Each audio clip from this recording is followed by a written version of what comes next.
slowly. But here in the fourth period, he has shown you why he's a future Hall of Famer. 20 points this quarter. He is 9 of 10 in this period. He has hit his last 6 field goals. And as far as Larry Bird is concerned, it's Detroit, here we come. Psychologically, he was a monster. Celtics want a timeout. It'll be Boston ball, tie game. Nearly a steal by Worthy. Dennis Johnson with Cooper all over him. He can't do a thing. Bird turnaround, hits. Bird goes right into the pivot. Now DJ holds the ball. Back in the Bird. The ball away is gone. Well, Larry Bird makes the clutch shot as he's done so many times. Boston Celtics have even this NBA World Championship Series at 2 games. Out of bounds. Who's got it? Detroit ball with 5 seconds to go. Thomas wants to get it in quickly. Does to Lambeer. Stolen by Bird on the cut to DJ. Yes!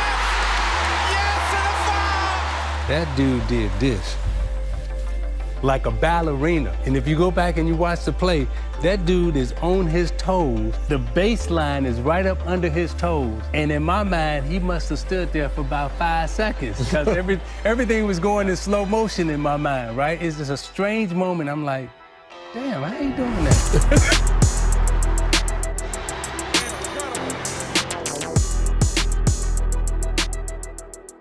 Larry Bird entered the NBA in 1979 and quickly became one of the most dominant players in league history. A Hall of Fame career with 3 championships, 3 MVP awards, scoring, passing, rebounding, and clutch play. He had it all. But to the eyes of those who came up against him and saw him dominate in the 80s, there was more to the Larry legend.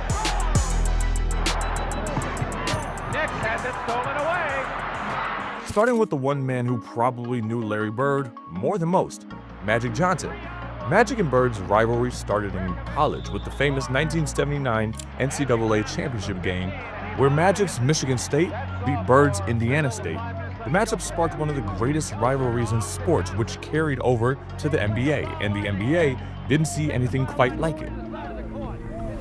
I don't know if there ever would be a rivalry quite like yours and mine. And it's amazing, 2 Midwest boys, relatively large families. What made it special was we couldn't run fast, we couldn't jump high, but we loved to compete. What will it take now for the NBA to come back? Because I keep telling people it takes rivalries like the ones we had, the Celtics versus the Lakers, for it to really be strong again. What do you think? They met in 3 finals, and their rivalry helped revive the league as both players pushed each other to be the best. I didn't want Larry to like me. He didn't have to like me, but you know, we both respected each other. Larry made me have sleepless nights because I was scared to death that I knew he could beat me. That's what a great player does to you that you have to go up against. And not only was he great, the Celtics were great. For Michael Jordan, he would be the next in line to take the mantle after Bird and Magic. I'm amazed by certain things that they do, and sometimes it is a sense of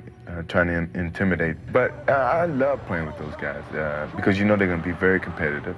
They got hearts just like you, want the ball when the time is running out. They're one of the greatest players in the league, and sometimes it's great to play against players like that. And a lot of people compare us, which I don't think is fair to either one of us, but it's fun. I love being around them. MJ faced Bird early in his career, including the famous 1986 playoff series in which Jordan scored a record 63 points, but the Celtics still won. Even though Bird was moving towards the end of his career when Jordan entered his prime, he still never saw anyone do the things Bird did. 18 points for Bird, 8 seconds left. 19 and counting, make it 20.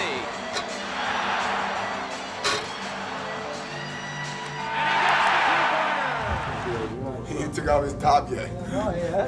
I didn't see when he took off his top. I tell you, it's hard to shoot out the Bird just made 23.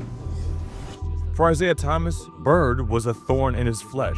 Isaiah and the Detroit Pistons had intense playoff rivalries with Bird's Celtics in the late 1980s, including tough Eastern Conference battles. And for the Pistons legend, Bird's mental edge and IQ were hard to beat, and Isaiah found out the hard way.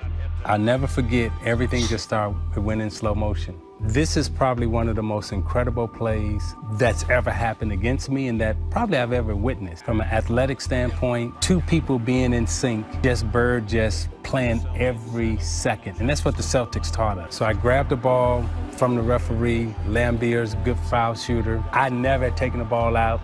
That wasn't my thing. Bird sneaks in.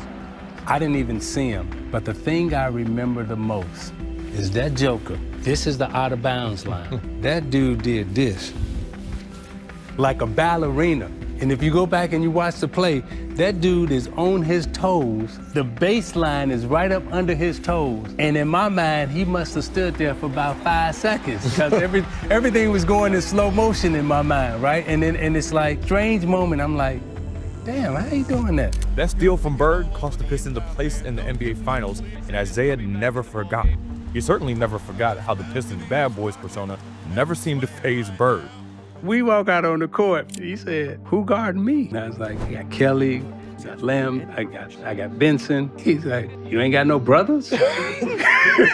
He's like, you disrespecting me. That's what he said. Straight up. That's exactly what he said. He said, hey man, you can't put no white dude on me. Hey, that is straight disrespect. He said, don't put no white dude on me. So check this out. So the next year we come back, I said, I got somebody for your ass, right? Yeah. He said, who you got? I said, Robin. He said, but don't ever put no white dude on me because that is disrespectful. One player who came up against Bird in tough clashes in the East was Dominique Wilkins.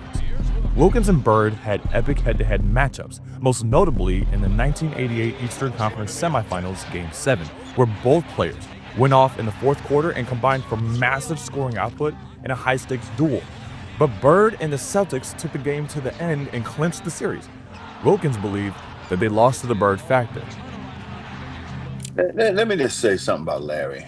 What separates him from a lot of guys. Psychologically, he was a monster. His way of making you think about what you're getting ready to go against was what he did before he got on the court. It's what he did to make you think more about the game than you needed to, because he made you think that you couldn't win. And if you fell into that, you lost already. But he was a master at that. Wilkins was in his best form that year, averaging career highs in the regular season and the playoffs. Perhaps if not for Bird, he would have went all the way to win that elusive championship in '88.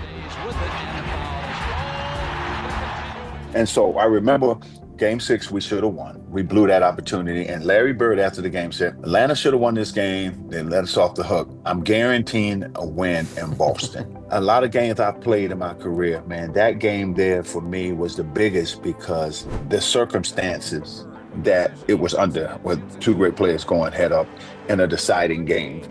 And I've had games that score more points, but it wasn't about that. It was just our will to win. And unfortunately, somebody had to go home and someone was moving forward. I remember Bird said to me towards the end of the game, he said, we both deserve to win. Well, unfortunately, one of us got to go home. One man who had a front row seat to Bird's dominance was Kevin McHale. He witnessed how Bird would motivate himself and the team in unique ways, including trash talking the opponents. Feels like every time we have somebody on who played against Bird, we always ask for their favorite trash talk story. Do you have a favorite Bird trash talk story? Well, probably my favorite one was we were playing in Phoenix. We were way up. We were like 15. We have the worst fourth quarter in the history. We're terrible. And Larry's bad. Larry's missing shots, throwing it to the other team, throwing it in the third row. And they come back and somehow, they go up two. We have a play, out of bounds play. I'm taking it out. Larry says, I'm going to bust off the play and I'm just going to come out and I'm going to shoot a three. And I'm like, we're down two. I'm like, no, don't do that. I'm like, let's shoot a two, please. And Larry says, I'm just going to bust a three on him. And I'm like, oh, my God. And he gets the ball, jumps out, busts the play, comes out, gets the ball at the slot, shoots the ball. As the ball's in the air, he kind of turns towards the Phoenix bench and yells, told you so. He stopped running to the locker room. I just started laughing. I was like, oh, man. He was a piece. That's what I tell people. Wow. Larry is a funny guy. He is in public. Is a lot different than the Larry that we saw all the time. And Bill Walton was another key teammate who played alongside Bird for many years, seeing also how Bird led by example. Dennis Johnson. Want halftime. Larry did not want days off between the games. He wanted 7 straight days of basketball. And the first team to win 4, that's fine. Any of his teammates, he was not waiting around for the coach, not waiting around for the television schedule. Larry, he was ready to play and ready to deliver. And did he ever? The way he was making threes. Walton joined the Celtics in the 1985-86 season and won a championship with Bird, getting to see Bird's leadership, competitive drive, and top gameplay. One of the things that that he loved to do is without the ball, moving off the double down screens by Chief on one side, Kevin on the other, and Larry is moving around. Danny is trying to find a place to, but then DJ would have the ball up on top, and then Larry would be moving back and forth, and then DJ would just whip that ball right by the ear of his defender, right by the ear of Larry's defender. Larry could catch it and make a layup. You have no idea how great the really great ones are. And Larry was the greatest that I ever played with. Bird never handed compliments, but he mentioned Michael Cooper as the best defensive player he came up against. Not that it was any easier for the Lakers legend defending Bird.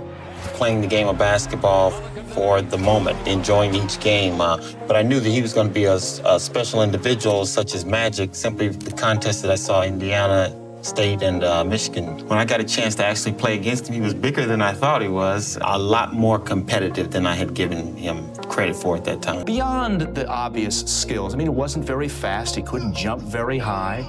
What was it that made him such a compelling player for you, Mike? Well, he would never give up. He didn't want to quit. He was not a loser. Larry was going to do whatever it took in his power to get a win, whether it be the assist, the score, as you see right there, or the loose ball diving out of bounds for it, or that real tough, hard, aggressive word to his teammates. That's leadership qualities that Larry provided for his ball club. We hear all over the years that this guy was a real talker. Coop won 5 championships as a member of the Showtime Lakers, and for all his encounters with Bird, the confidence of the Boston icon was above everyone else. Larry was not the one to just talk a lot of trash, but the things he would say to you would stick there. I mean, if it was just a simple Coop, I'm wear you out this play, or face, or just the way he said things, it made it face. But Larry was a consummate professional because he would go out there and just play the game, and I think at times, especially I had my differences with Chuck Person, who was a very lively talker before. I think he gets you into that mode of talking more. One player who was also a key player on that Lakers team was Byron Scott. To him, Bird's mind games and execution made him extremely difficult to stop. You probably know this, Dan, but Larry Bird was one of the biggest trash talkers in basketball. And a lot of people say, really? You know, they thought it was Reggie or Charles. Larry Bird talked more trash on the basketball court than anybody I've ever played against. He told me 2 things one game. You know, our rotations, double teaming Kevin McHale, always had to rotate to the corner, and Larry Bird was the one shooting. He shot one, and I mean, I'm trying to block this shot, and he would just tell me, Scott, you're a little too late. So we playing him. In the last play, he says to James Worthy, he says, you guys don't have to worry about it. I'm going to go right over to that corner. He said, they're going to set a screen for me. We're taking the ball out. He said, I'm going to curl right over. And he's telling us to play. He's telling us to play before they even take it out. He said, I'm going to go right over to that corner, and I'm going to catch it, I'm going to shoot it, and I'm going to tie the game or win the game, whatever the case may be. They take the ball out, and I think it was either Danny or the late, great DJ. Take the ball out, the man curl right to the corner, caught the shot, shot a 3, game over. It's like, are you effing kidding me?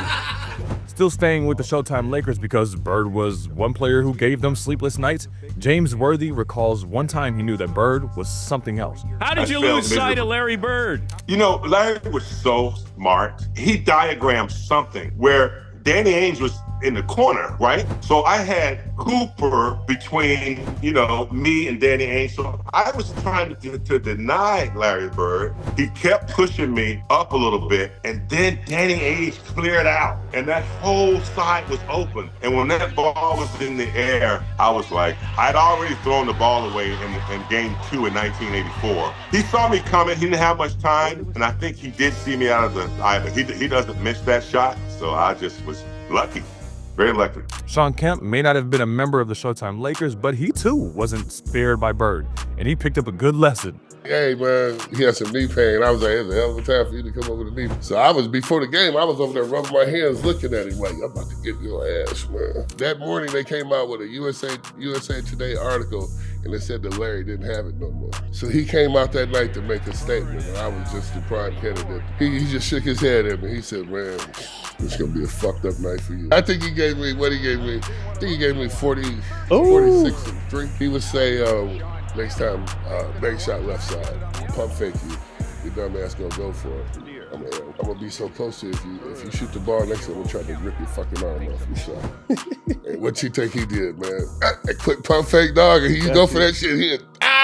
He sent a little letter over there to me. He was like, I've had nobody play defense that hard on me. I love it. He go, I appreciate you playing out here. Then he was like, I got a little all-star game. So it went from him whooping my ass to him teaching me a few things. I surely appreciate it. Larry Bird was certainly on a different level, and these stories from NBA legends show exactly why his impact lives on through their words and the game he elevated.